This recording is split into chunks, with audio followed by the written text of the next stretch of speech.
Good evening. I don't know what this is. It's still Thursday for 6 more minutes. And we're talking some wrestling.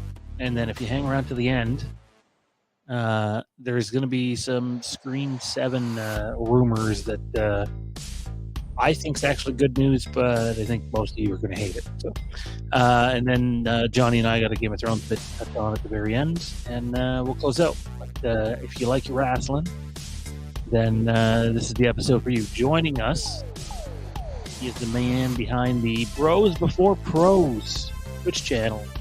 Mr. Johnny, what's going on, man? Oh, I muted you. Oh, you muted you. Nope, I'm just going to not touch things anymore. That might be a good idea. No, I'm doing good. It's a nice Thursday evening. Ready to chat. Right, it's Thursday. I forgot that little nugget. Thursday is my new Friday, so still getting used to that. Also joining us, he is the man behind the Dark Match Drive. It's Jared. What's going on, dude? Not a whole lot. Just checked out that Metallica album listening party earlier tonight, which was fun. And I guess the past 48 hours have been full of not so much news, but I guess updates to previous reported news. So we got context now, which is nice. So, yeah. So my commute to work sucks now. It's stupid early in the morning, in pitch black for a lot of it, and so I listened to the radio, and I ended up hearing the new Metallica song. I've heard it a couple times now. It was the title track, 72 Seasons. But before I had heard it for the first time, I just kind of like, new Metallica. I don't know if I'm going to be into this. And dude, it's a fucking banger. Like, I'm not saying it's as good as like No Leaf Clover or anything like that, but it's a damn good track. I don't know what the rest of the album's like, but I was stunned how much I like that song. It's a really good album. It'll take a bit of time. I think some of the later songs, I was kind of, I don't know, the closing song is over 10 minutes long, which I guess is the longest song they've ever done. So it's a listen. The whole album's like 77 minutes. So if you want to listen to it, make sure you set aside some time. That's awesome. I dig Metallica. Johnny, you Metallica guy at all? I was until 2002. What happened in 2002? Saint Anger. Which pay-per-view is that the theme of? I know SummerSlam. So say they definitely did a WWE pay or probably WWE. Yeah, I think it was SummerSlam 2002. That checks out. It was the Brock Rock. Time ago. I'm pretty sure that's the one it was. I feel old. Yeah. And I hate frogs. Confirmed. So, Jared, what happened today? I'll just let you take us into it, man. Okay. So, I don't got to go through the whole brawl thing again, do I? We all know what the deal is. Punk's been on the shelf with a torn arm for, I guess 6 months, 7 months now, and he's primed to return. And so we had the whole Dave Meltzer thing where Meltzer let it slip that there was heat between Moxley and Punk went on Twitter and on Instagram, and explained his side of the story. And he was not supposed to do it that way. I mean, we're trying to keep things, in-house, and Punk immediately went out-house. And so that kind of stalled things for a couple weeks. And now it's being reported that Punk is very open to returning. There's been communication between Punk and the company. And the idea, Punk's open to working with anyone. He's been very open about that. The catch is not everybody is exactly open to working with him yet. Reports are out that the Elite is not too keen on working with Punk at the moment. Apparently there's going to be a sit down with some management and Punk and Chris Jericho to see if there's some working arrangement that can be worked out there, because Jericho was one of the locker room leaders who took charge after the incident in September and basically set everybody's heads straight. Him, Danielson, and Moxley were kind of the locker room guys who said, okay, we don't need to deal with this. We need to move on. We're a better company than this, so on and so forth. So they're trying to mend fences with Jericho and Punk right now. The Elite is kind of... Now, I had heard relatively recently that Punk and Omega spoke after the fight briefly, and they both... How do I put this? They didn't come away with hard feelings. The issue, I guess, was less about Kenny and more about the Bucks, judging from that. So the date that has been rumored, so AEW booked a Dynamite in Chicago on June 21st, and that has been the tentative date to have a Punk either return that day or do something, leading into that with Punk or something along those lines. I guess Warner Brothers and Discovery want to point out that if Punk is returning, we need to make a big deal out of this. We can't have it be a surprise. Basically, we need to, promote CM Punk returning. So we may see the wheels turning for that soon. June 21st is only 2 months away, so we've got a bit of time there. And the other thing, so AEW has been working on a Saturday TV show. I had heard rumors that it's going to be a 6:05 show to harken back to the TBS days of old with World Championship Wrestling, but nonetheless, they're going to be doing a Saturday TV show wrestling. Now, I have not heard confirmation whether it's going to be a live show every week or every second week live, so on and so forth. They do have a Saturday show booked in Saskatoon in July, I believe it is, like late July or something. That felt really weird because the ad said live TV, and everyone was like, "What the hell does that mean?" And now I guess the pieces are coming together that they're going to be doing at least a live TV in Saskatoon in the summer. And so there's been talk about splitting the roster. Now they have hundreds of guys on the roster. And the idea being that not everybody in the locker room is liking one another at the moment. I mean, you've had incidents with Andrade and Sammy. You've had incidents with Punk and the Elite and Punk and Cabana and Punk and Hangman. And so there's some divide in the locker room. And the idea being that if they can split the roster and do separate TVs as this split, they can keep them apart to where there's a better working environment, so to speak.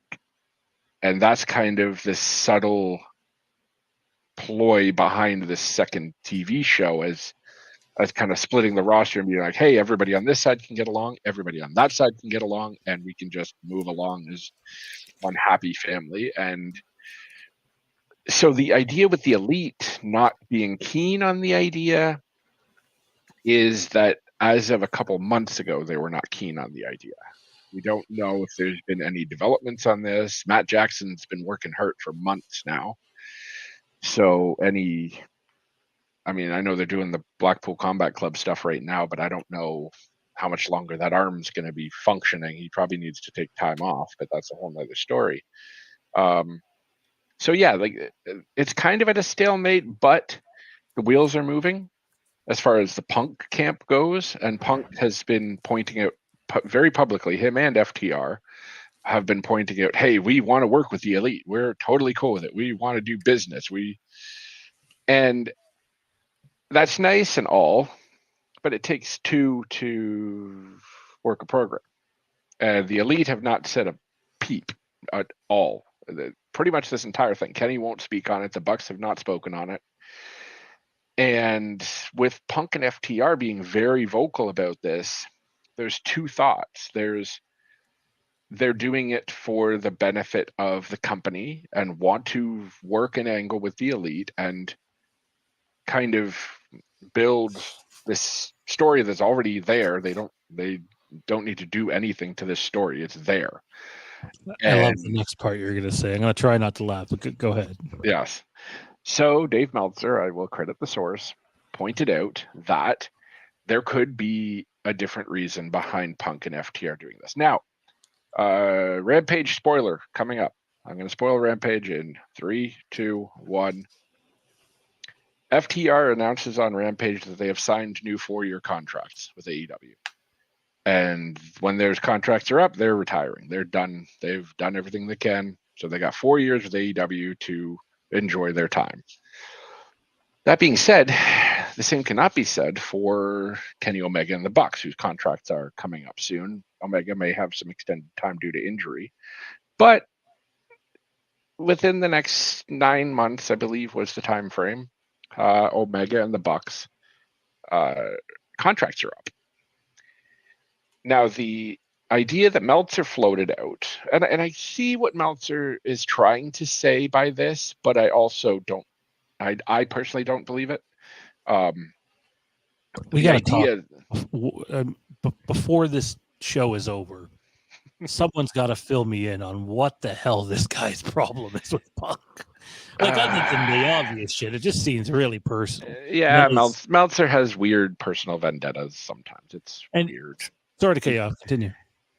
But so the idea being that if Punk and FTR are very vocal about this match and this angle happening, and the Bucks and Kenny legit do not want to do this, like no kayfabe, nothing, like they do not want to work with Phil Brooks whatsoever, and they stay quiet about it, it's going to make them look bad because they're not wanting to do business now that Punk wants to do business, which I can see where he's going with that. I can see that being a plausible thing if Punk wants to play politics that badly. I don't know if that's the case. Possibly. Punk is not afraid to do that once in a while to benefit himself. So that's the idea being floated around, and I don't think that's the case. I mean, the Bucks and Kenny are smart enough to know business is business. They don't need to like CM Punk. They're not going to go hang out with him and, go shoe shopping. But they know that they can draw a house with these guys. And it's, to quote a term, it's best for business right now. Well, not, when everybody's ready to go and the elite is done with, Blackpool Combat Club, that's the logical step to take if they're willing to work with Punk, whether that's behind the scenes or in so Punk is could be framing it as, I'm willing to do business, they're not, it's on them now. Punk being willing to work with everyone might be a legit thing, and then it's legitimately on the Bucks and Kenny to say, hey, okay, we're going to do business, or no, screw you, we're out of here as soon as we can get out of here. So I want Johnny to touch on all of that and his takes on that before we get into fantasy booking and all that stuff. I just want to give my 2 cents on what you said, though. Look, I'm a huge CM Punk fan, so I can sit here and say I'm totally going to be unbiased in my opinion, and the truth is bias is probably the show.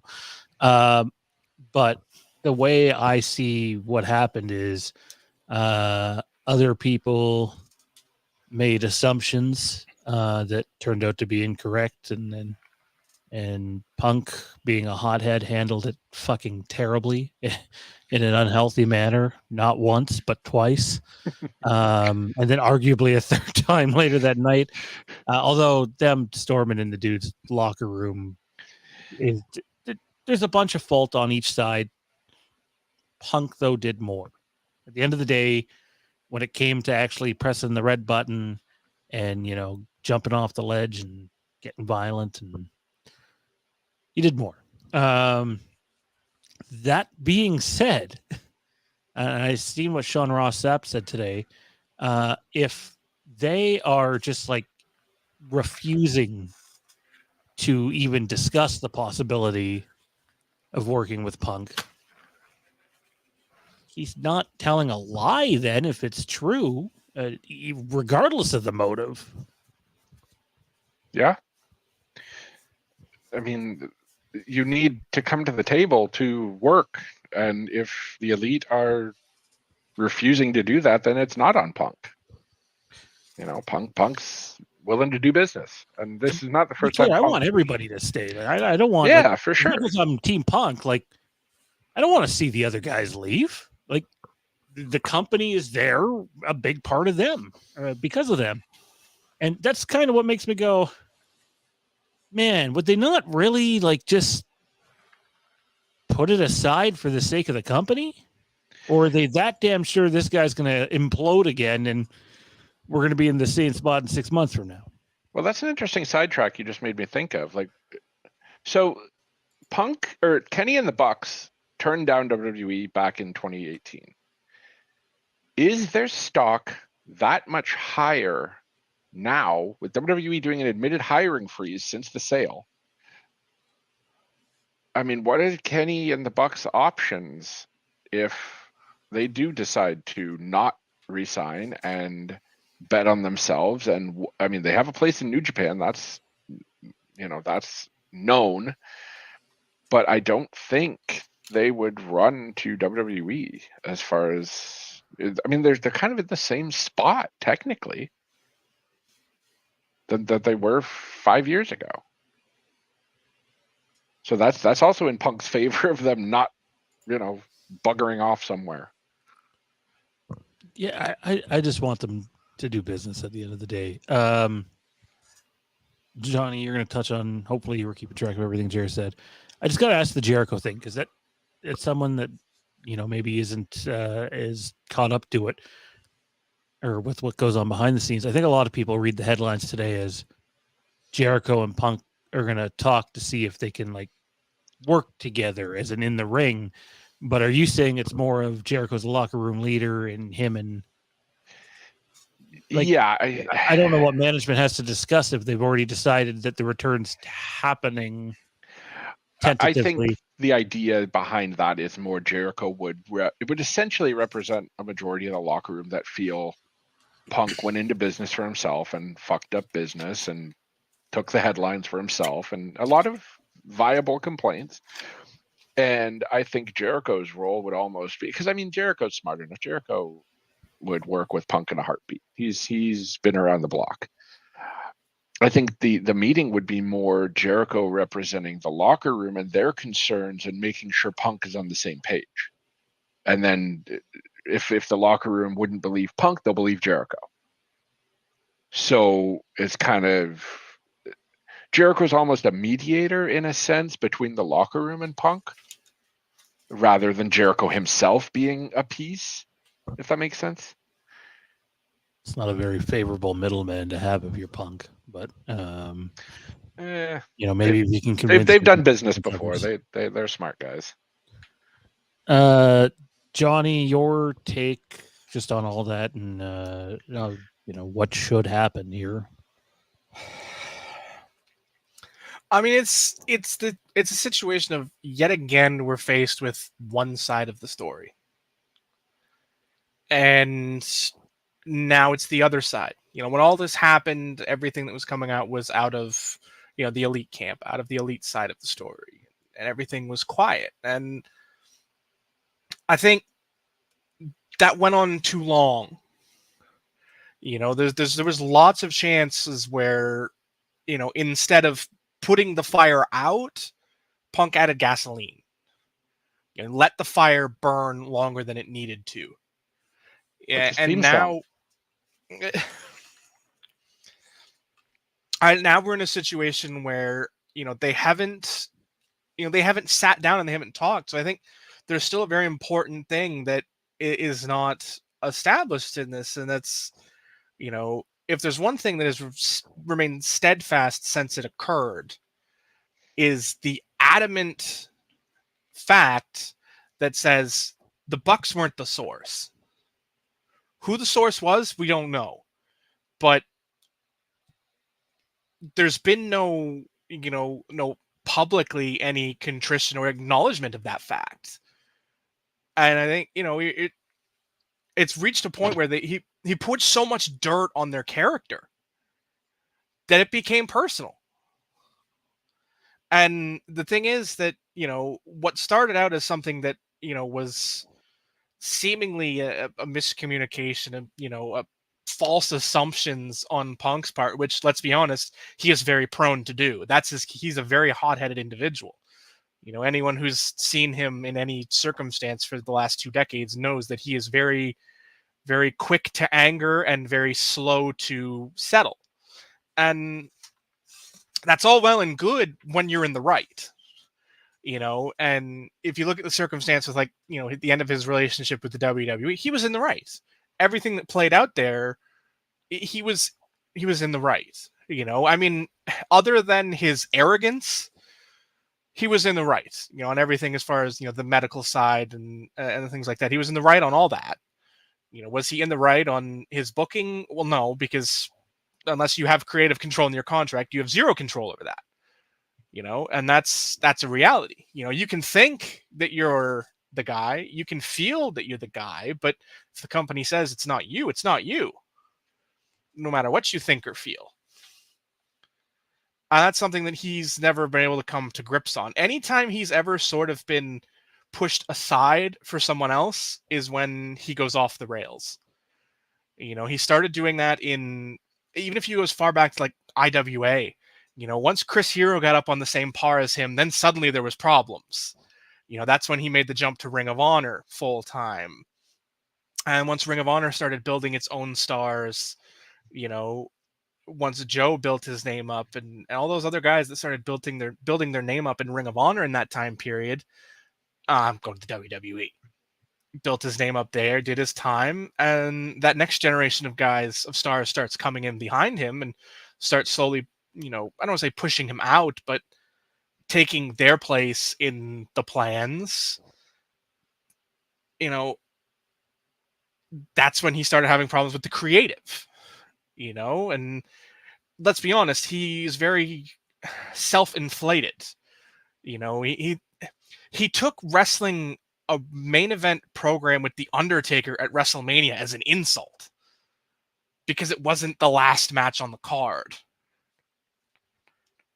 In that era, the last match on the card isn't the one people remember. Jerry, you're a big wrestling fan like I am. Was the main event of WrestleMania 25, the last match on that night? See, there you go. It was actually Triple H and Randy Orton. 26 was Taker Michaels because they knew that they had the 25 and it was the final hoorah. It was, the career match. So they knew, well, we got to put this on last because nothing's going to top it. They learned their lesson from 25. Nobody remembers what went on last at 25, but the match everyone remembers from 25 is Michaels Taker. It's not who goes on last that is remembered anymore. It's the best match on the card. It's the best story on the card. Everyone remembers the story of Taker Punk because they made it real. They made it personal. Paul Bearer's death happened and Punk and Paul and, using the urn and all of those things made that program bigger than its position on the card. And, he was insulted by that. Now, granted, he had some other gripes later on. For the record, that WrestleMania 29 card was trash, so Punk and Taker really didn't have much competition to have the most memorable match of the night. But you mentioned WrestleMania 26 earlier. I mean, the only match anybody remembers from that is Bret versus Vince at 5-Star Classic for sure. Right? No? What was that? No. The only thing I remember from 26 was the hype video for Taker Michaels to running up that hill. That's the only thing I remember from that. That was the era of the great music videos. Every WrestleMania back then had a huge, amazing. That story going into that was amazing. With Shawn super kicking Teddy Long and then ending up under the Elimination Chamber, and just everything tied in together really well. So here's my thing. And I'm not saying this from a Punk perspective. I'm saying this from a company perspective. And Johnny, you've been in enough hockey pools or NHL franchises or NFL franchise game modes with me to know I'll trade anybody if it means it's going to make the team better. So, maybe my loyalty is not the greatest, but my loyalty to the team is where it's at. And for me, like, I get what Punk said and how it was stupid, a lot of it. I think Punk had plenty of reason to be mad, downright pissed, handled it terribly. But I can't get past, if it's true, them not wanting to do business with him, like, just out of what, spite? But like, isn't the goal here to make AEW better and bigger? And I'm not even just talking the 6-man tag match, guys. Frankly, at a pay-per-view, I'm more interested in seeing Punk versus Omega and FTR versus the Bucks. But shouldn't the company come first? And if they're not willing to do it, what's it say about them? And I just want everybody to sit down, have some of Johnny's tea, take some of my weed, but not too much of it, and just get along. I mean, Punk definitely needs that, but I mean, that's another story. Well, yeah, you'd think that like the Bucks would realize that, hey, we can make a lot of money with this program, and yeah, okay, it's been 7 months since we got in a fist fight with this guy. Brett and Sean managed to work a match 6 months after Sean lost a handful of his hair in a bathroom in a fist fight with that very same guy. I really don't know if that's the example we want to take. I mean, fistful of hair in bathroom. Omega could, magically tap out to the Anaconda Vice. Tony Khan at ringside calling for the bell. You don't want to do business? Bucks screwed Bucks. Again, it's coming from Fightful. They seem to, whenever there's going to be like accurate Punk stuff to break, it's almost always from them. They've got really good sources. You mentioned Warner Brothers Discovery earlier, and I know the three of us talked about this months ago about, I think we talked more about like TNT at that time and TBS, but like Warner Brothers Discovery has a say in this, whether you like it or not. And you can go Bucks, yeah, Omega, yeah, but they also want that Punk guy who, by my count, if injury time doesn't count, still has 2 years left on his contract. So, but again, there's ultimately they're going to get what they want. They're the ones that are putting the product on TV. Like, if they do not mend fences, is this the right move to have two different rosters? Although I thought I read it was going to be like a soft roster split, more of a, you can show up more on this show sort of thing. No, that doesn't work. That doesn't work at all because it splits the divide. It creates the chasm it deepens it, and that doesn't, it doesn't work unless you go like down the route of a full split of the roster, which just on principle, I hate that, because it's not, this isn't sports, where you can have, your distinct rosters and, have them compete. Tony Khan that. But it doesn't work the way they think it will and the way they want it to. And I think, we talked about, you brought up Warner Brothers Discovery. I think the only thing they care about is the ratings, and the ratings aren't down. The ratings aren't up. They're where they were, so I think, again, did 800,000 yesterday. That's definitely not where they want to be. Well, of course it's not where they want to be, but all they have are the numbers to look at. And again, I'll say it again, Punk didn't pop the rating. He didn't blow it up the way everyone thought he would, the way everyone hoped he would. I think we're past almost the point of one guy being that much of a difference maker. I think we've been conditioned to where the brand is the draw. He was about 200,000, but I remember people speculating beforehand that it could be 1 million new viewers or whatever, and it was a fifth of that. I don't think anybody is worth 1 million new viewers unless it's like a one-time pop a rating, and even If they then. couldn't pull that off with him actually coming back, they were never going to do it. But again, I think that was ruined because of the fact that it was at 10 o'clock on a Friday night. That was stupid. So how do True. you guys see this working out then if they aren't willing to do business? There's the door. Really? To the elite? Yes. No. God, no. No. So wait, the elite says they're not doing business and Punk gets the door? At this point, yes, because there's more people in the elite camp than there is in the Punk camp. Punk alienated far too much of that locker room. Anyone who didn't suck up to him in a sort of, like, I know that sounds odd, but anyone who didn't, deitize him, view him as the locker room leader, this, let's be real here. You've got the elite against him, you've got Moxley against him, and you've got Jericho against him. That's it. That's the foundation of AEW. I don't know if I agree on the Moxley thing.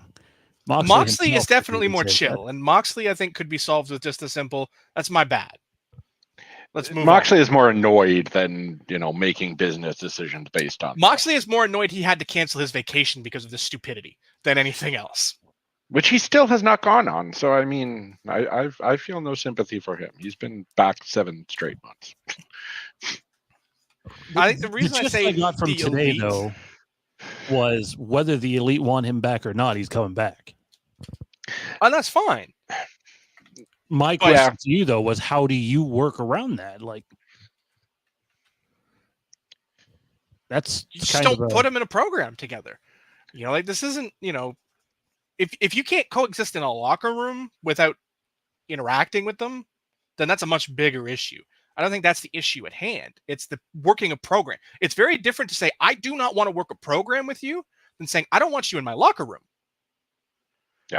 Like if their straight up issue is bring him back, but I'm not working with him, then that's fine. Move on to the next basket. There's other things you can do. Like, yes, okay, you're giving, you're gonna miss out on a huge program, but c'est la vie, that's business. Mm-hmm. It's far worse for the company to force them to work a program together where everyone's half-assing it than, to not have them work together and just move forward. Wash your hands of the incident and just move on. And then maybe they can, being in the locker room together and seeing that, they're not who they thought they were, those fences can mend naturally over time instead of forcing them to be mended immediately. And that's a big difference. Like, yes, we know where the money is, but is the money there? Like, is it that important? I mean, look at, people point to All In and Wembley. There was 25,000 people signed up for the pre-sale in 4 days with nothing announced. And that's before, the rumblings of Punk's coming back confirmed. It's going to happen. It's just a matter of time. So I don't know. And they sold out Forbidden Door in like 24 hours. So it's like, I don't think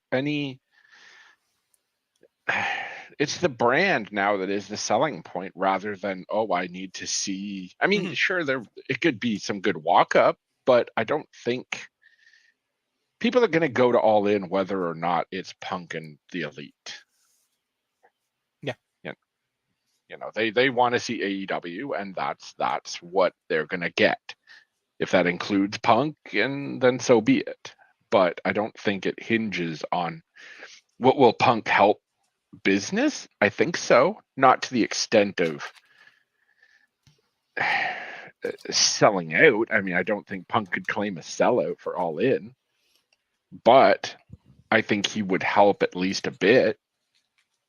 But again, like Johnny said, I mean, they're doing 25,000 in 4 days before any of this Punk stuff came out. So AEW is AEW, and they're going to draw because they're going to new markets. They're drawing on the hip alternative. Yeah. For sure. They have the ECW on. This is ECW if ECW had money in '98 and '99. That's part of the main difference, and I think that's a huge difference. Like, if you look at booking in that boom period of the late '90s, the best booking was in ECW, bar none. The best wrestling was in ECW, bar none. But the money was never there. Now you have good booking, great matches, and money. That's the trifecta. That's all you need. WCW subsisted on money and star power. WWF built itself on money and good matches for that market. Nobody's really had the trifecta at any point in time, except I'd say late 80s era WWF. Peak of the Hogan era is when they had the trifecta. Late 90s to early 2000s, the WWF had the trifecta. But since 2001, nobody's come close to the trifecta until AEW. Yeah. I can't argue that. And I think an interesting point would be the drop-offs for those points. Because AEW hasn't seen one yet. And they're obviously not going to drop off financially anytime soon. But I'm wondering if... I don't think the quality would go down. So the only thing would be talent, right? Let's be honest. AEW has done a far superior job of building its own talent than anybody since ECW. Paul could build his talent. You build a star, and then they get poached by WWF or WCW, and then Paul will just build the next guy. I mean, for God's sakes, he made Justin Credible a legitimate main event star in '99. Okay, he made Taz the toughest guy on the block. Taz is like 5'8". Exactly. So I mean, I don't think that's nearly as big a concern because Tony's done a good job of making guys. I mean, in 2018, who had MJF pegged as being the top, one of the top two guys in pro wrestling? Nobody. You could see he had all of the potential, but if you predict him to be, one of those top two guys in the business, no. Let's do some fantasy booking here. We'll stay on wrestling for like another 10 minutes, and then we'll outro Jared, and you and I will finish up with the other stuff, Johnny. But let's add a twist to it. Let's say they don't work together, but he's back. Who are you putting Punk against at Wembley? Who are you putting the Elite against at Wembley? And who are you putting Omega against at Wembley? Well, I already gave my answer to one of those, and that's a Punkless Elite at Wembley, and that's Punk and Ospreay. Omega and Ospreay at Wembley, because I think that match hits on all of the marks. It's going to be a 5-star match. You have a homegrown star in Will Ospreay, who is, arguably the biggest star to come out of England for star power, probably since Davey Boy, and is a very well-known quantity inside that European market. And they'll have just a phenomenal match, and they have history. How you're going to get there it's what seems to be that's the most likely outcome for this little Forbidden Door tournament that New Japan started. I don't know. But I think you can get there. The Bucks, I don't know. I think maybe you get to the FTR Bucks match there. Well, Punk is the question mark because he's the one that I'm not quite 100% sure about. I mean, it's safe to say that Punk's not back in a major program. We hear June, right? That's the thing. June 20, when they're back in Chicago. I think either they work to that being something, as in he might return before then, or that would be the return date. It's hard to say because there's still some some speculations that when the Warner Discovery upfronts next month, May 19th, I think, that there are plans on the table to announce his return. That's not there. good. I don't know if that's actually the date or not. I just picked it because it's close to it. Okay. But I think there's rumors that he'll be announce his return there, or they may not, and just do it sort of like the first dance, where it's alluded to but never confirmed, and then you have the the return and pop the crowd there, or whatever, how you decide to do it. But the first big program is Wembley, so I think that's Jericho. And we talked about Jericho. I think I didn't really comment on that. This meeting with him and Jericho is the vibe check. It's where do you sit in relation to the locker room, because for a long time Jericho sat back and existed as that veteran in the locker room and sort of let them be them. And then after all this happened, he stepped up and said, fine, if there's going to be a leader in this locker room, it's going to be me, because I've been here since day one. I've been here since day zero. And if anybody's going to be the one to stand up and say, I'm the leader in this locker room, it's me. Rightly so, if we're being honest. He's the longest tenured guy in the locker room, except for Dustin Rhodes. So, and Luther's in there too. Wouldn't Luther be like time comparable to him? Like 90, I think. No, so maybe he has been a little long. But either way, let's be honest, Luther has no name value. Luther got a job because Jericho said, what about my buddy? Chaos Project and the Young Bucks at All In.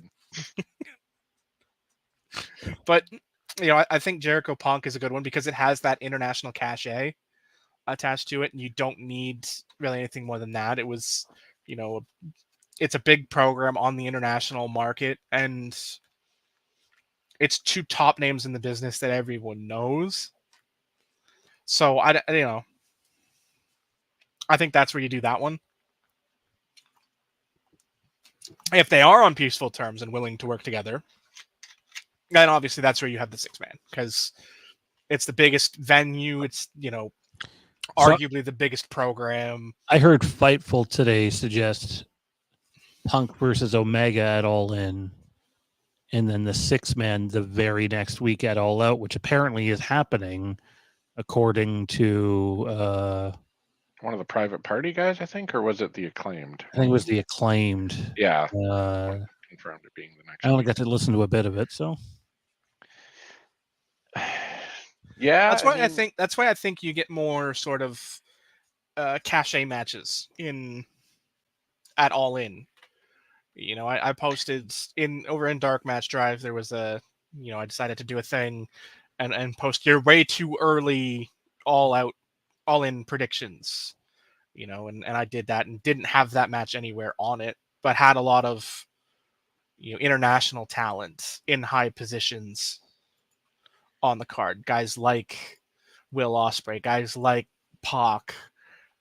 And like I said, I think it was when we did this last week, I suggested even a spot for Davey Boy Smith Jr. on the card, which I think would make a lot of sense, and I'd book it, let's be honest. Yeah. Especially if, again, this is just me fantasy booking the cards.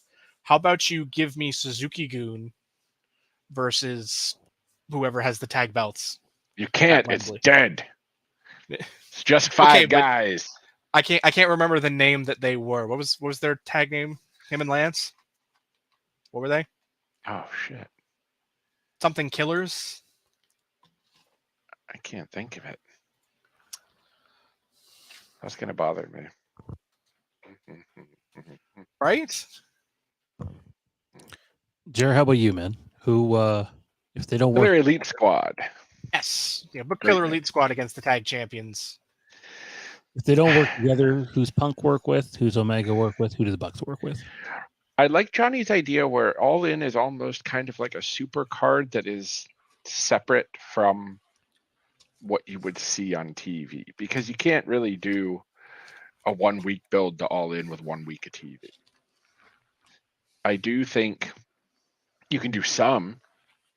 I mean, you could do. See, I would do probably Punk MJF just to give MJF that rub. I mean, Bucks FTR feels like the way to go as far as, because I mean, what FTR and the Acclaimed maybe? Because like the thing with FTR is they've kind of faced almost everybody, right? Like, I don't know. Omega and Osprey feels like the biggest match you could put Osprey in. I mean, outside of maybe Danielson, but even that feels weird. I mean, it'd be fine. I think All In is where you get Danielson ZSJ. That's gonna be weird with them exchanging holds and like 80,000 people just being silent. Not like in a good way. I mean, not, but like, yeah. I think Omega Osprey is probably the one you go with, and you could even do a US title defense there. Maybe get the belt back on Osprey. I don't know. I probably have to clear some red tape with that. Who was the other one we're doing here? I think you did them all. All right, perfect. You didn't do Bucks, did you? Yeah, Bucks FTR. I mean, have the Bucks worked the Acclaim recently? Because that would probably be really fun. I want to say yes. I don't remember. No, they did Top Flight again. Right. Yep. Ran back the tournament match. Yep. Yeah, we could do. I mean, the Acclaimed has unfortunately been kind of cooled off lately, but I mean, you could heat them up again. So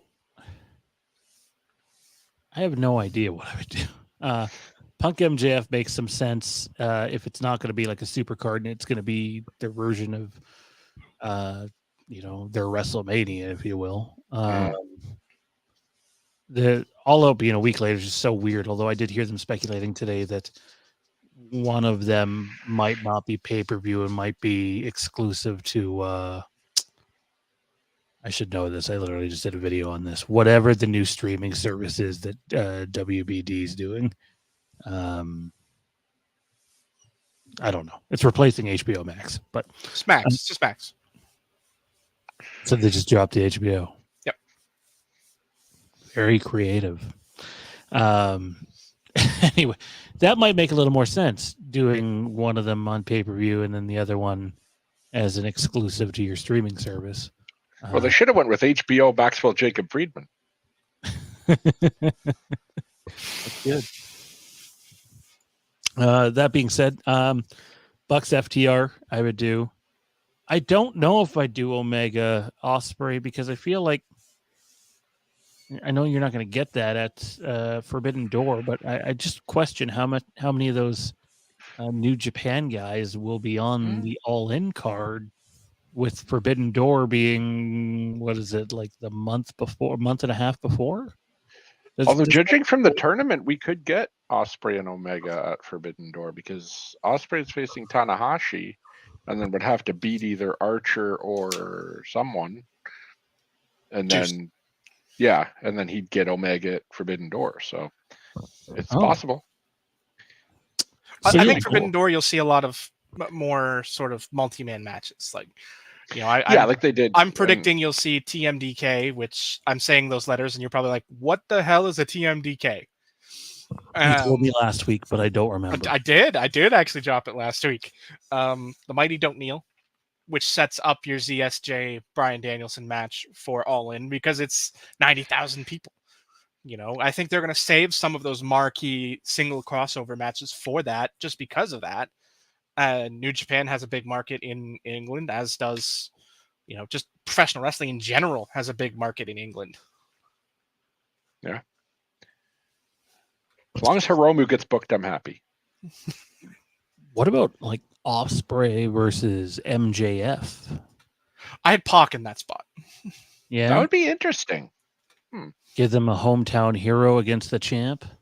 Yeah, that's why I had Pac in that spot, because he's the AEW talent. He's the guy that's on TV. He's the guy that, AEW knows. It does feel weird to not book Osprey on this show, though. Oh, yeah, you absolutely have. Osprey's on this card somewhere. Oh, I Yeah. think he'll be on there. I just don't know if they're going to use a bunch of New Japan talent being Forbidden Doors Yeah. for that. Probably like a handful just to give it like. I think you'll see the bigger- British New Japan guys used more Yeah. prominently. Like you might get an Okada because it's a big match and a big card in a big market, and New Japan will want some people on that card just to, add that to their resume, basically. I think the Punk match I would do. By the way, I see everybody keeps saying 90,000. I know Fightful addressed that today, or was it yesterday, saying it would not be 90,000. Be more like 65,000 that they'd be going for, and that they would find some, creative stage areas. Yeah. Fill in the other Apparently, spaces. the confirmed number for SummerSlam '92 was 79,000, and they had fuck all for a stage. So They didn't have a stage. yeah, exactly. They the literally fans had the literally walkout curtain. That was it. Yeah, I think they'll go big stage appeal, entertainment purposes. So even still, though, I mean, what's AEW's biggest show to date? 21 or something like that. Was it Grand Slam or United Center? One or the other, but yeah, around. I think Grand Slam was bigger. Yeah, so like 20. I think Arthur Ashe is the bigger building. So like you still got to times that by probably three and change. I'm not saying they can't do it, but I'm trying to think of like big marquee matchups to put on.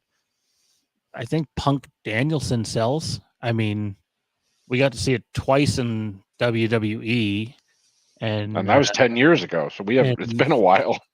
And from what I understand, when most people talk about their matches, they don't talk about the WWE ones, even though I still haven't seen any of the other ones. So, I mean, you've also got the wild card option. What's that? When you have the history of Goldberg? Goldberg versus Brett, the rematch street fight? One of the greatest trilogies in professional wrestling history.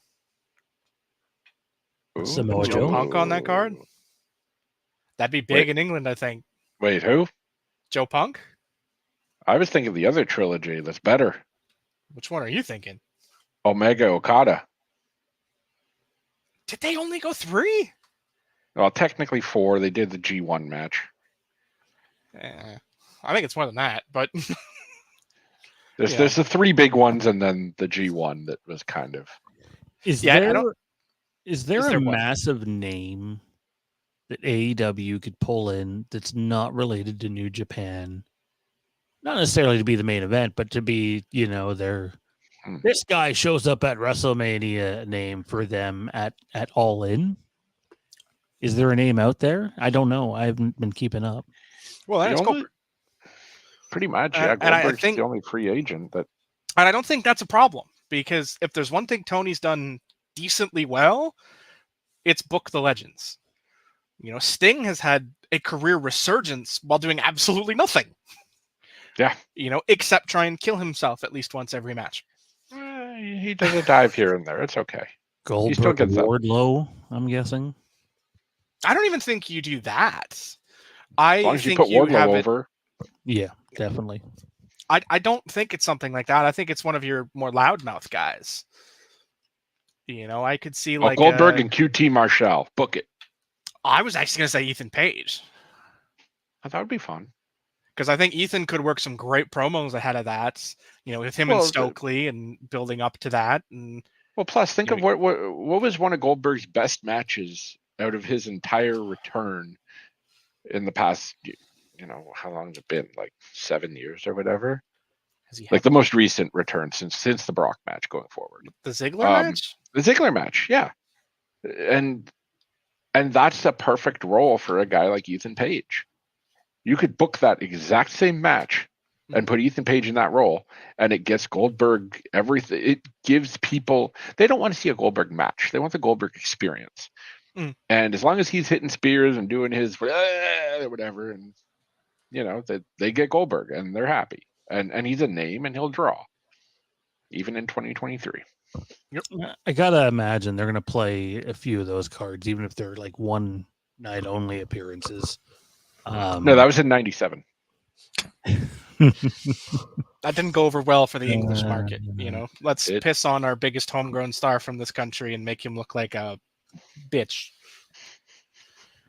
in front of his entire family while we're at it. So yeah, I don't know. It'll be interesting to see what happens. Are you guys at all surprised that this seems to be the end result? Him returning. Did you ever think it wasn't going to happen? I know I did. Still do if he wakes up on the wrong side of the bed tomorrow. So yeah, right. It feels sooner than I thought it was going to be. I didn't think he'd be back the second he was healthy, which pretty much seems to be the case almost. I thought people would hold grudges for at least a little longer, at least on the Punk end. I figured Punk was going to come back. I wasn't sure what role he would play as far as what he would do or who he would work with. But AEW is better with Punk. Maybe not by a significant margin, but Punk is a guy you want on your roster no matter what. And AEW is a better product with Punk, and Punk knows that, and Tony Khan knows that. And so that was always going to be the end goal, unless, they release Punk and so on. And Punk apparently still wants to work. So he could very easily have gone elsewhere. And I don't know. I think it'll be a somewhat happy ending for most people, hopefully. I mean, if there's one thing we've learned this month, I mean, if you go back and listen on this very channel to things Brawlout has been a very frequent topic dating back to September. I'd say since like October, I've been very firmly in they're going to work the shoot camp. Well, guess what? We're going to work the shoot.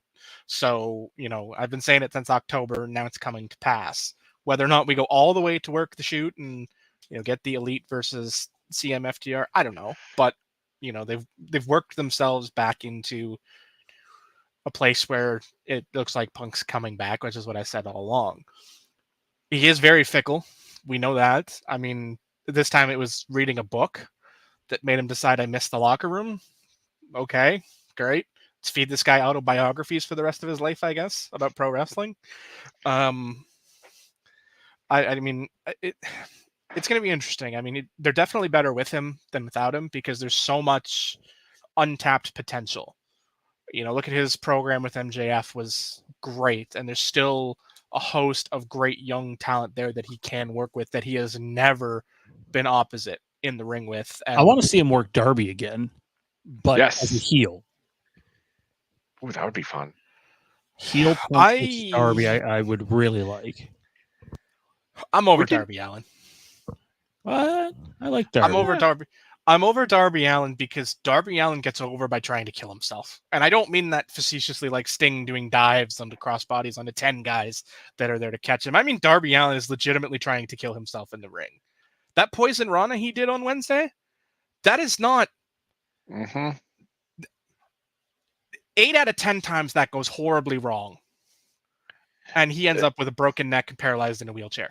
It blows my mind that he did that straight back. Like, if you're ever going to do a Poison Rana, you do that on an angle so your body can swing and you land on your stomach. That is the safe way to land. And him going straight back, there's nowhere for him to go. He's hitting the apron and going straight down.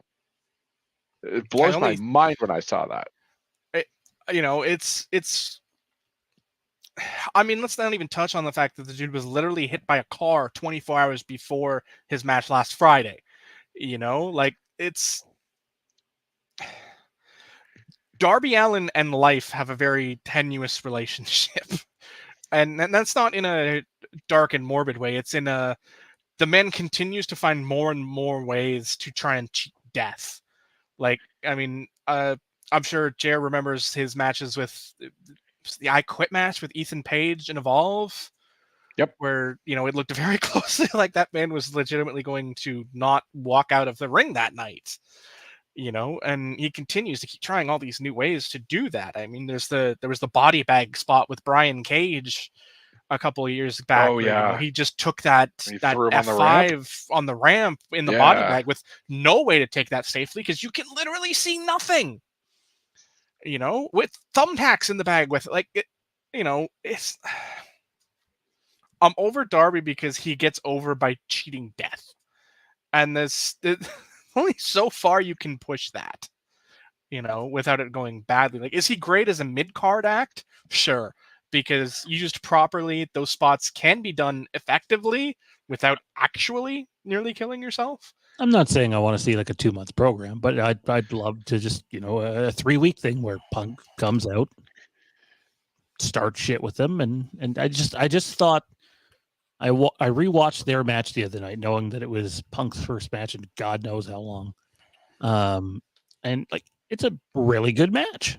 Yeah. It's I really really like that enjoyable. match. It tells a great story.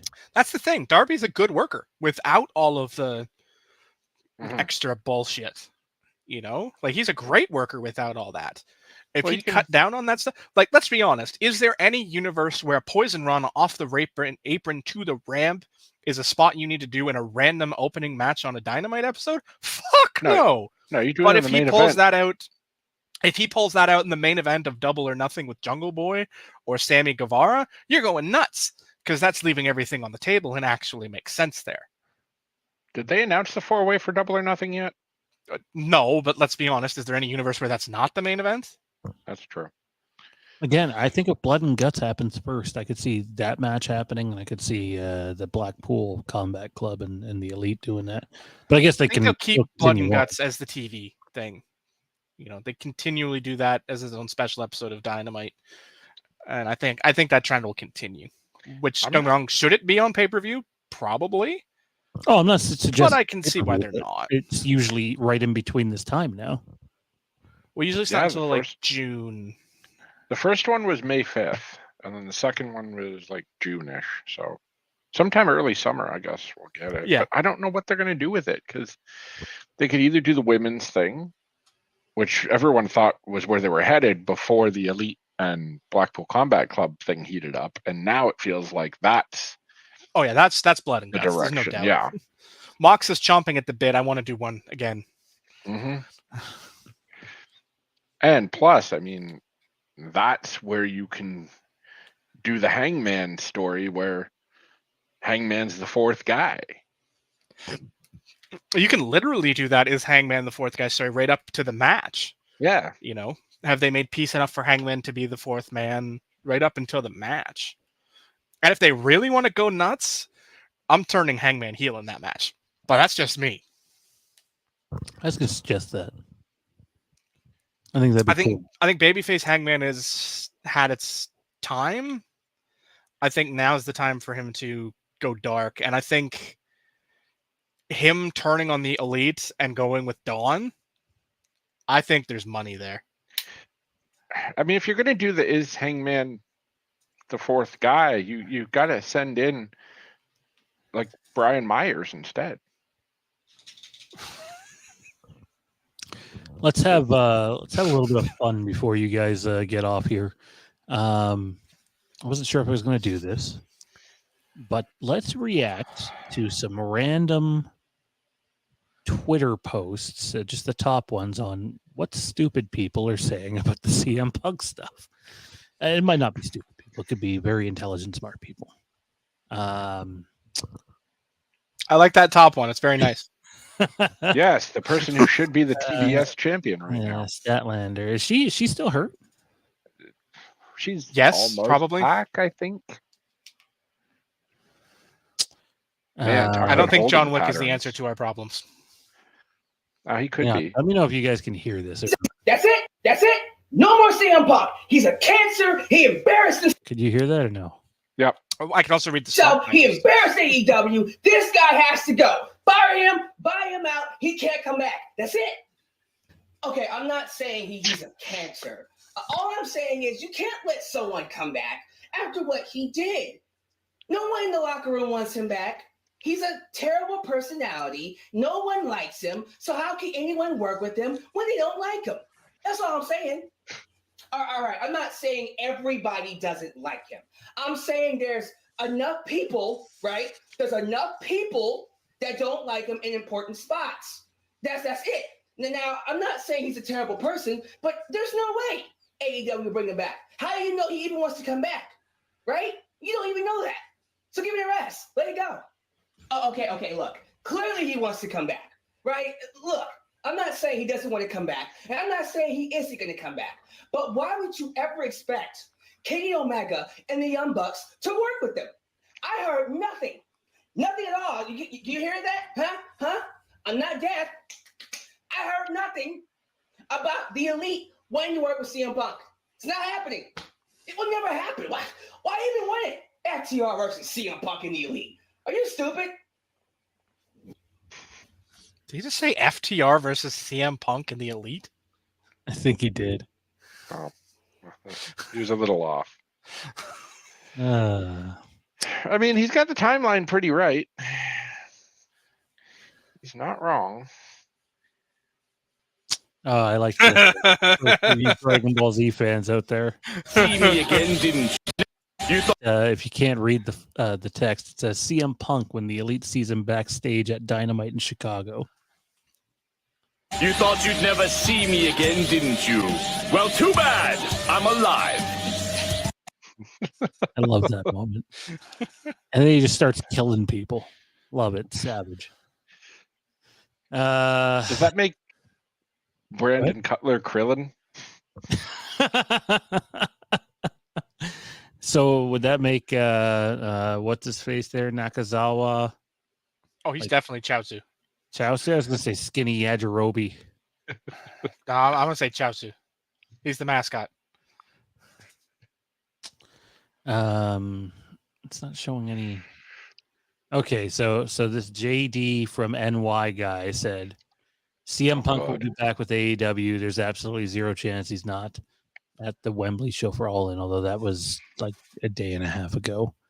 JD from New York. That's a fella right there. That's Oh, you guys know him? Yeah. We know of him. Okay. I wouldn't admit it if I knew him. Let's put it that way. I'm with him on that one. Bad apple, huh?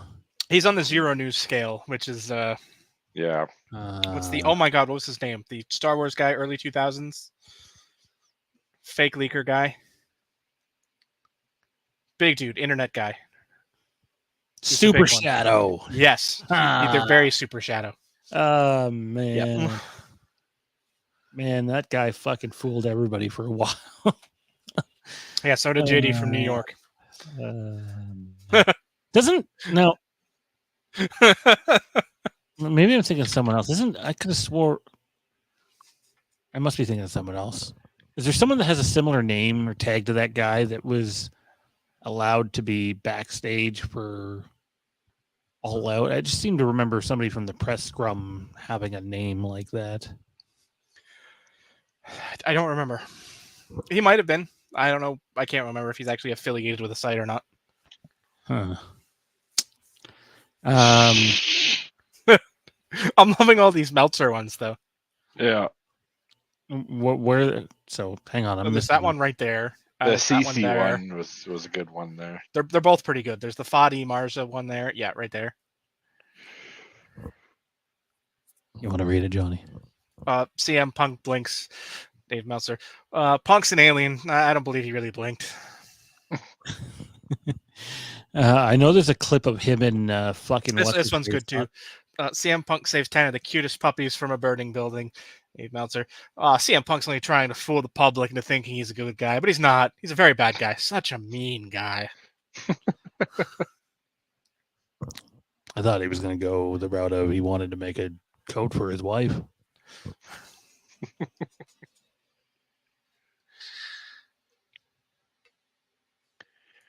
If you guys see one, let me know. I thought there'd be. Here's one. Yikes. CM Punk is not a persecuted hero. He's not an evil lunatic. He's just a dickhead. He's always been a dickhead. No need to burn his house down. No need to carve his image in gold. That's accurate. I feel like that's kind of fair. And I'm a Punk fan.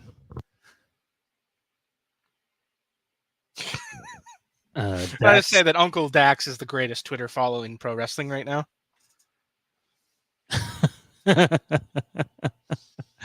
it does look that way a little bit. All right, this is CM Punk. That's clearly a milk mustache.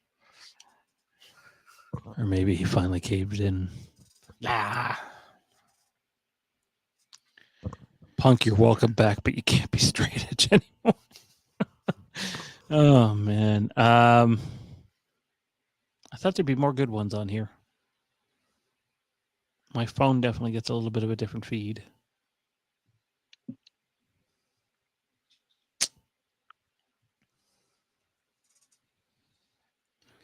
Yeah, I'm not seeing anything. Oh, this. Punk being aware of everything is kind of cute. The important question is, does this mean he's actually watched Rocky? Maybe he was at a bingo hall yesterday or earlier today or something. Is ECW running again? Yeah, right. He gets to 5 and just goes, "What the fuck?" Oh, here it is. Here we go. Totally unprofessional. By the way, these two sound very sour, as if he personally attacked them. For the record, I have always been very anti Brian. The big thing was the Look at his promo face. on Adam Page, which was Not totally his. unprofessional. Not used catcher I mid mean, guy. there's no defending it.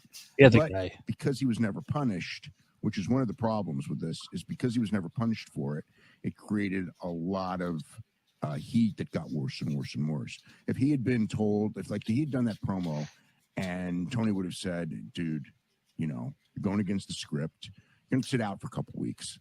I think that at that point, either, you know, he would have pouted and quit and gone home, or he would have not pouted and quit and gone home, and maybe this thing would have been alleviated. I don't know which would have happened. But it didn't happen that way. So it got worse and worse and worse. And so now we're at this situation where, you know, I mean, it's like, you know, I mean, obviously he's probably going to be back. And, you know, if they want to work and he's going to be back, there's ways to do it, you know. But going in there and trying to make the other people look unprofessional is probably the worst way to do it, unless you're trying to just kind of like pressure them out of the company. If that's the idea, you know, then we'll, you know, again, we'll have to wait and see how it all turns out. It's a really, you know, but I like it pretend like this is clearly not good faith, because if it was good faith, we wouldn't hear anything about it. They would settle it. And we would see an angle out of nowhere that would shock everyone, or at least even, or maybe we would talk about it or whatever and know the angle was coming. And if that happens, that's fine. But as long as they're talking about it, it tells me that, number one, they have no deal to do it. And number two, by doing it publicly, they're not really looking at doing it. They're looking at playing a public relations game over it. This guy sounds like, my Punk fandom aside, this guy sounds really, really butthurt. Yes, he's not. Congratulations, you're finally encountering Dave Meltzer. He's not good at hiding This when came out he's before the Fightful report today. Yeah, So it's almost Meltzer like probably Meltzer heard some knew things. And Yeah, Meltzer definitely heard things and was not being overt about what he knew, I'm guessing. Brian Alvarez has only been part of one good thing in professional wrestling, and it was nearly 20 years ago when he feuded with Larry Sweeney for the Texarkana Television Championship. Actually, he does a pretty great podcast with Vinny V. No, he does not. Mm-hmm. The only good thing on that podcast is occasionally when Granny shows up. Granny can go away. Granny's the best part of that podcast.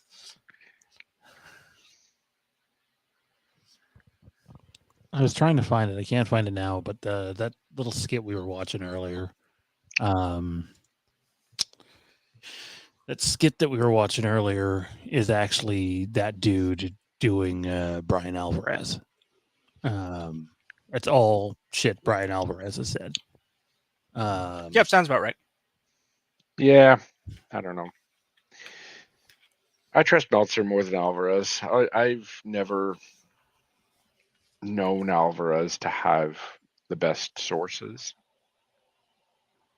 So Meltzer has always been sort of jaded by his sources.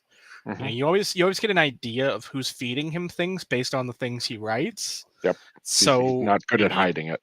he's horrible at it, which is why this Young Bucks thing seems so weird, because it did seem like it was them, and we know they have a good relationship with them. And Well, if to be there's one clear, thing, it's someone from their camp. I mean, the Observer literally was doing reports when this thing first went down on the Bucks camp, the Bucks camp, the Bucks camp. You alluded to it earlier, and it was almost always the Observer coming out with it first. So it doesn't mean they were hearing from the Bucks. They could be hearing from, Jimmy Bob backstage, who's a buddy of the Bucks or whatever. I don't know. It just seems very hypocritical, as if there's an agenda, and it just kind of like, fuck these guys. I want my wrestling on TV to be as entertaining as possible. well, I mean, It work. Meltzer was always going to be pro Bucks, because if you look at historically, the Bucks have always sort of catered to him in a certain way, and it worked for them for a very long time. It worked for them because they were the darlings of the indie circuit, and they needed that. They needed that sort of stamp of approval that the cult of Meltzer would give him. It's the same as people who latch on to the cult of Cornette, and try and make their name off that. The worst collection of individuals on the internet. Very much so. To be clear, I listen to Jim Cornette once in a while. And I'm not saying I agree with half the shit that comes out of his mouth, but he's a funny listen. I'll give him that.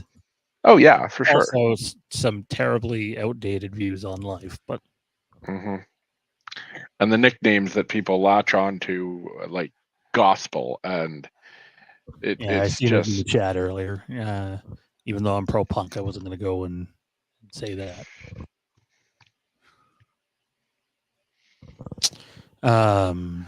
Yeah, I don't know. Batshit crazy people everywhere. I mean, we've been dealing. Johnny and I did a Star Wars podcast for many, many years, and I just covered Halloween rather extensively for the last several years. There's crazy people in those fandoms too. So, I mean, in the chat there, Justin hits it on the head. There are people openly talking about how they get kicks out of the locker room of feeding Meltzer complete fabrications and see which ones he'll actually publish. And there's stories of that in the Attitude Era where guys would, almost essentially bet on who could get the most ridiculous thing published in the Observer. Yep. Well, I mean, what was the one that? Oh, the Dragon Gate one.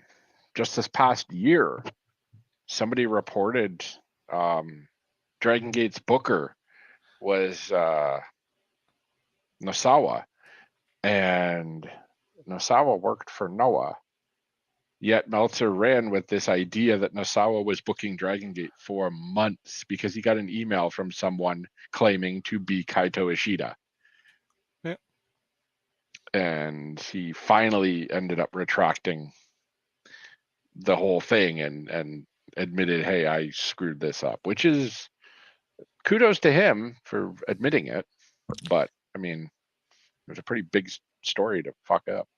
I guess I just thought, because this has happened multiple times now, that a couple days ago, the punk stuff started to really gain traction.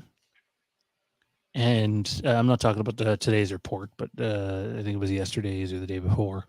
And then Meltzer and Alvarez come out and again do something to like try to get it to go the other way, or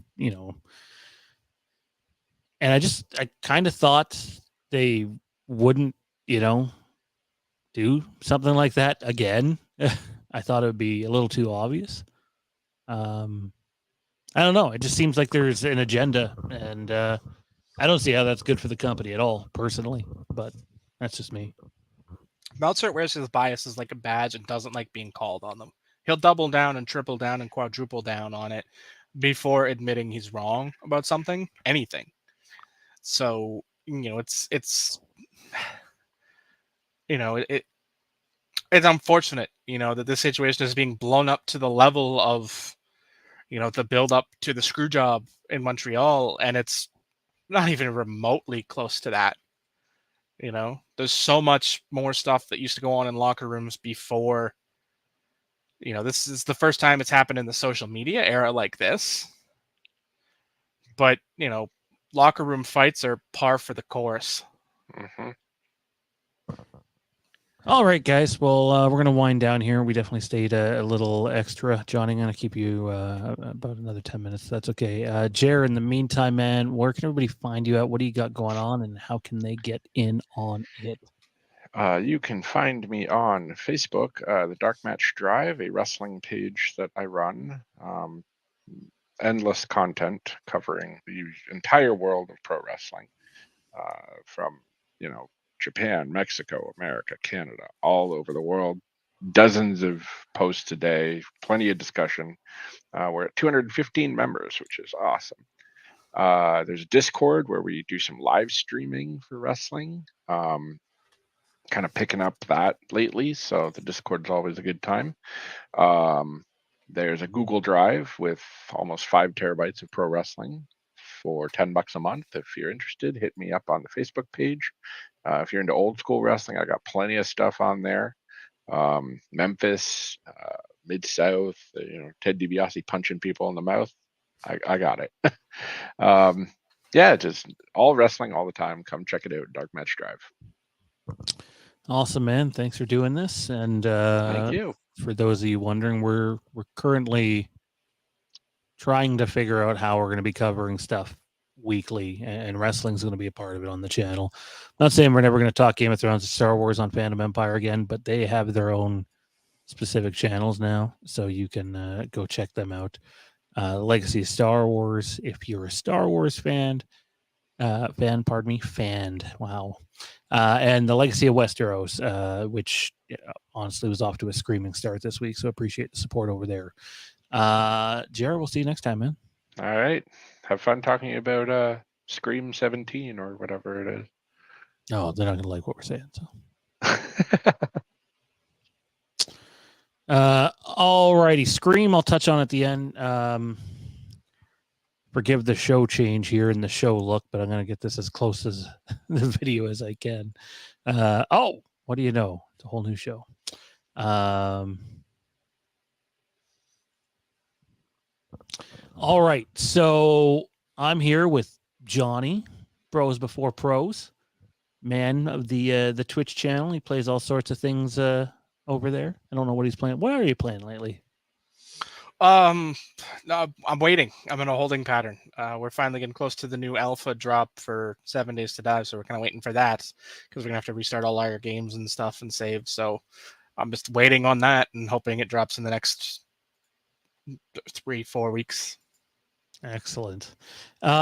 So news broke yesterday that a new Game of Thrones show has been greenlit, and it's going to be based on the book A Knight of the Seven Kingdoms, which is the tale that's told during Game of Thrones about Sir Duncan and his squire Egg, his squire who goes on to become the Mad King, I believe. So I gotta admit, this one caught me by surprise. I knew they were working on this, but nothing has come out about it in some time. We heard they were working on an Aegon thing, but that appears like it might actually be a feature film and not a show. And they just, I think it was the Hollywood Reporter, confirmed that the Jon Snow show is still in active development, but they're not at a point yet where they're ready to go into full production. So, thoughts on the show, man? I'm optimistic. George R. R. Martin's going to be a writer on it too, by the way.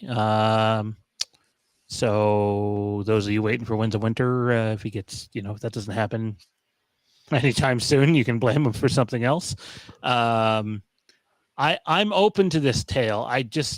If there was a time to just have something feel a little, not that it needs to look different because it really shouldn't, but feel different in terms of the fact that we're really just following two guys. I think this is the time to do it. A little bit of a smaller scale show. I'm down for it. Like, I'm not over the moon about it, but if it's going to be a Westeros space show, then it needs to have the same quality as the other two series, in my opinion. Your thoughts on this one? And am I right on that? The Squire turns out to be the Mad King? I could be messing up my history here. He's one of the Aegons, I think. I just can't remember if that's the Mad King Aegon or one of the other. No. This is Aegon the Unlikely, I think. He's Aegon the Fifth. Too many damn Aegons. Yes, too many damn Aegons. He's Aegon the Fifth. Let's see if I can pull up the Targaryen family tree. House Targaryen, Aegon the. Where's the damn? I wish they'd put the charts at the tops of these pages. Targaryen family tree, Aegon the Fifth. Well, let me just go to the Mad King and see who he was.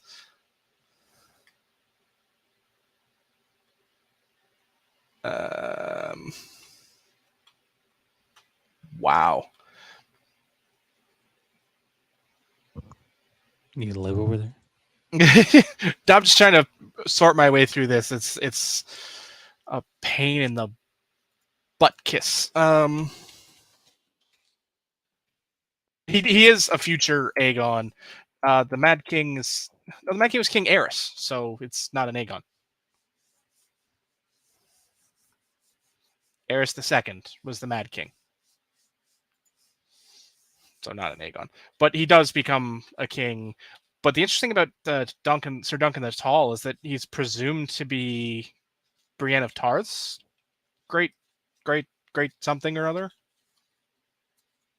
I could see it just being like her great-grandfather. I don't think it'd be great-great. It's only 100 years before where the series ended, I believe. So, interesting. All right. Well, I can tell you I'm gonna have to brush up on my stuff. We'll stop there because we know that we know what George said, and that's that in A Song of Ice and Fire we have met a descendant of Sir Duncan. He just didn't confirm who that is, and we know that Brienne, in the novels at least, found a shield in her family home that bore the crest of Sir Duncan. So it's presumed that Sir Duncan the Tall is the father or grandfather or great-grandfather or something of Brienne of Tarth. More lore to come from that, no doubt. They'll find a way to have some sort of connective tissue. I mean, they did in a show that started 172 years before the last one, or the first one, if you will, and they still have connective tissue. So, yeah, we'll leave it at that for now. Scream 7 front. It seems as if the directors are a little tied up with their Universal monster movie project. And everyone's now upset because they can't get right to Scream 7, and it's believed they will do it unless the studio pulls it from them and gives it to someone else, which I think would be a mistake. But for the fan base, for the love of God, people, patience. Don't rush shit or you get the Rise of Skywalker. Okay? Yeah, so what if you have to wait 3 years for another Scream movie? Maybe it's 2, but let's say it's 3. If the movie's better for that, wouldn't you want that? Just throwing that out there. But the last thing I want to see them do is yank it from the directors to just, whether you like 5 or not, it was pretty well received, and 6 is very good.